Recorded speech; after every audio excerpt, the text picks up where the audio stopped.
As a healthcare assistant, you manage to get a chance to get to United Kingdom, and you are a single parent. You have kids that you are looking after on your own. Maybe it's one of those things that happen that you had to separate with your partner in good books or in bad books, or maybe your other partner is deceased and things like that, and you need to travel with kids. What is it that you're supposed to do? Or we are looking at a scenario whereby Kuda has a child or kids from the previous marriage, and then he gets married to someone, and then now they have kids in their new marriage, and then there are kids outside marriage. Yeah, so again, it could be vice versa, that I get married to someone who has kids, and then now we have a new life together, and then another chance to get United Kingdom comes up. Or it could be both of us. Me, I have a child somewhere, and then my wife has got a child somewhere, and then now we are together, and then we are looking after those kids together. Or it could be a scenario whereby a relative of yours is actually passed away, or a relative of yours cannot take care of the children due to medical reasons, or whatever reason is there. It could be drug abuse or anything in between, and then you are the person that has been taking care of that child since when they were a child, or since birth, or whatever. So this takes us to the term that is known as sole custodianship or guardianship. So let me just put a huge disclaimer there.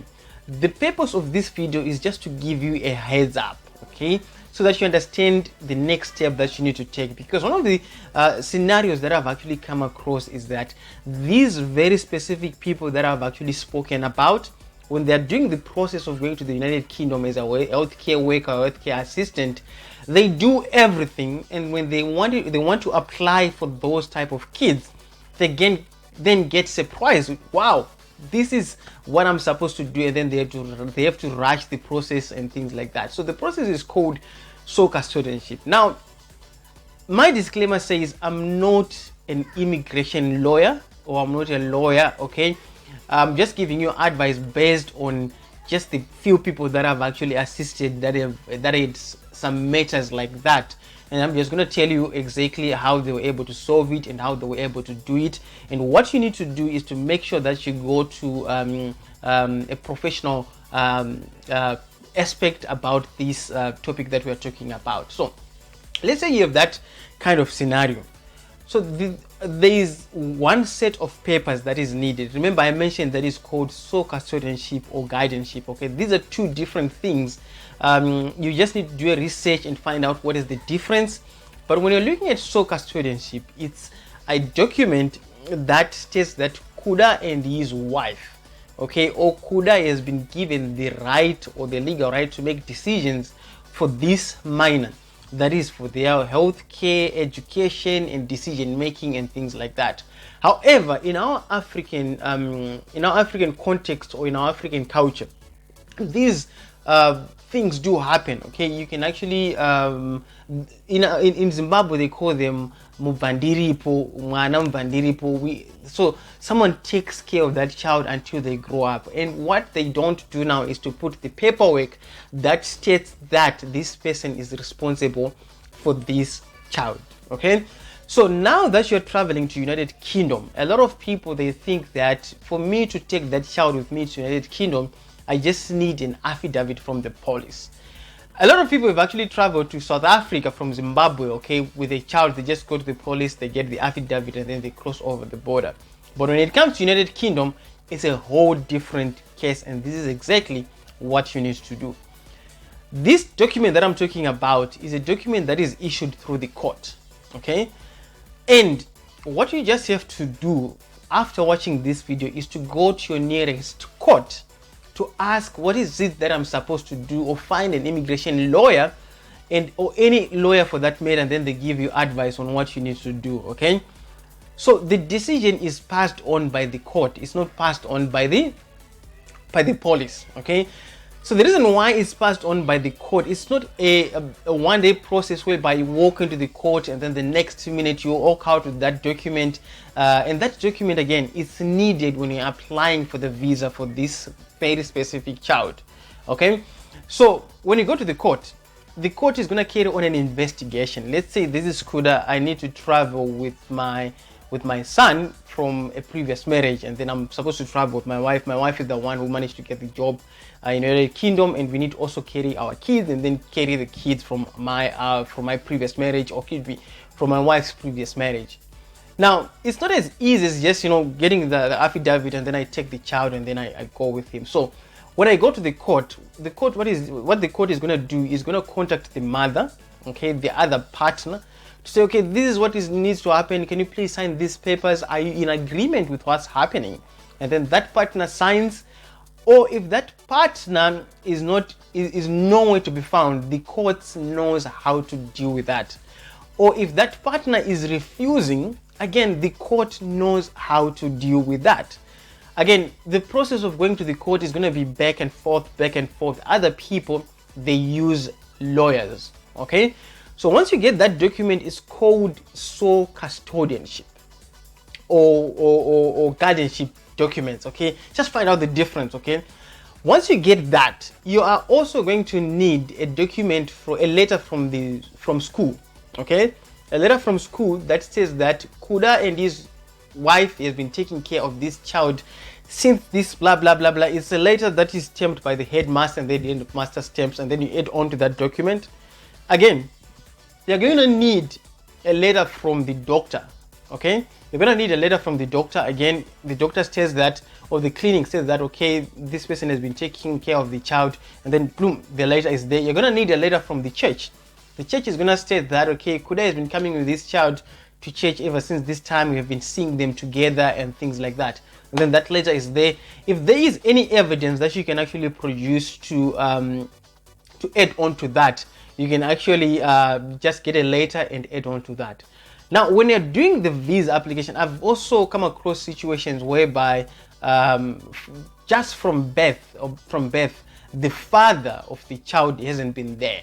Okay, from birth, the father of the child hasn't been there, even to the point of getting a birth certificate for the child. So you find out that the mother has a child, but the father is also not appearing on the birth certificate. There's so many different cases, and now you're supposed to travel with that child. So again, I'm not going to give you advice on that. Go and find out what the law states. There is a law that is called safeguarding. Okay, safeguarding now is basically a situation whereby you want to avoid a situation whereby you are caught on the wrong side of the law, that you're trying to do what is known as human trafficking, taking the child away without the consent of the parties that are supposed to be involved. Again, on top of the document that I've actually mentioned, you are supposed to write what is known as a consent letter. A consent letter is a letter from the parent to say, I'm agreeing that I'm traveling with this child, blah blah blah blah, and then you add it on there. So it's a set of documents. Okay, so I'm gonna give you two case studies, two scenarios that have been able to do that. So one of them is a situation whereby, and one thing that I need you to understand is that when you're doing your visa applications, it's all about evidence. What they need is evidence, okay? If you say that this is my child, what evidence do you have? If you say this is my husband, what evidence do you have? If you say I've been looking after this child since birth, what evidence do you have? Okay, so they look at the birth records, they look at this. So let me give you the two scenarios of a situation that we've been able to, of people that have been able to assist, okay? So when I'm talking about assistance, I'm not really talking about me doing this whole process, but being involved in the day-to-day movement of putting their documents together. So the first scenario is of a single lady who had a child, and the child was 16 years old, and since birth the father hasn't been there, and then all she had to do was to go to a lawyer. She presented her case to the lawyer, and then she said the father is nowhere to be found, doesn't take care of the child. So this lady went on to get a letter from church, a letter from the hospital, a letter from different sources, and then that very sole custodianship document, she actually had to put it together, and then she did the visa application for the son, and then they were able to travel. Okay, another scenario is of a lady who was looking after children for her sister. Okay, So it's a lady who was looking after the kids for her sister, and then now it was time for her to travel. She wanted to look after, she wanted to go to travel with these kids. Okay, both of these parents for these kids, both of them, they are alive. Okay, but at some point they're alive, but they are separated. The parents, they are separated. One person lives there, the other person lives there. Both of them, their medical condition or their health condition is not really in good shape. So what they had to do, again, in Zimbabwe, a lot of people, they live with these kids, but they don't put the papers in place. So what they had to do, they again had to go to the court, get the documents, and then they had to get a letter from the mother, they had to get a letter from the father, and then they had to put all those letters together. They also had to get a letter from some of the relatives as well, that you had to write, okay, we know that these people, they've been staying with this, and then they had to attach that, and they also had to attach a letter from the hospital, a letter from the church, a letter from school, and things like that. So it's a whole lot of things that you have to put together. Those are the two scenarios that I can actually give you. And again, someone again asked me this question to say, let's say Kuda was married before, okay, and he had kids, and then the wife passed on, and then he had to get married again, and then he had to stay with the kids that he had, and then now he's in a new marriage, and then now the wife in the new marriage managed to get a job in the United Kingdom, and they need to travel. What is it that they have to do? Remember, I said I'm not a law immigration officer. Okay, I'm not a lawyer. I'm not in that bracket. Okay, what you need to do, whatever your case is, if there's any indications that you're supposed to travel with a minor and you don't really have full consent about that, then you need to find the help of a lawyer, or just go into any local court in your area and then present your case.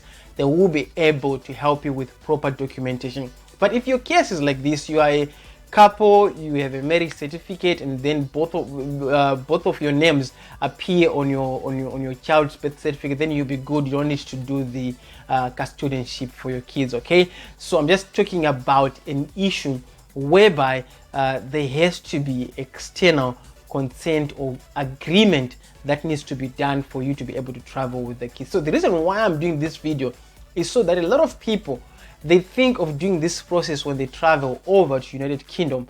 I've seen a lot of people who have done that, and they had a really difficult time in terms of processing the papers. You'd rather do this while you are in Zimbabwe. I guess I've actually covered a lot and may have missed out some of the important information. If you are an immigration lawyer, if you are into law, you want to correct some of the statements that I've said, or give advice on this very topic, please, I would love to hear your thoughts in the comment section below, and so that you can help other people that are migrating to the United Kingdom as healthcare workers that may need your assistance. With that said, thank you so much for watching, and bye for now.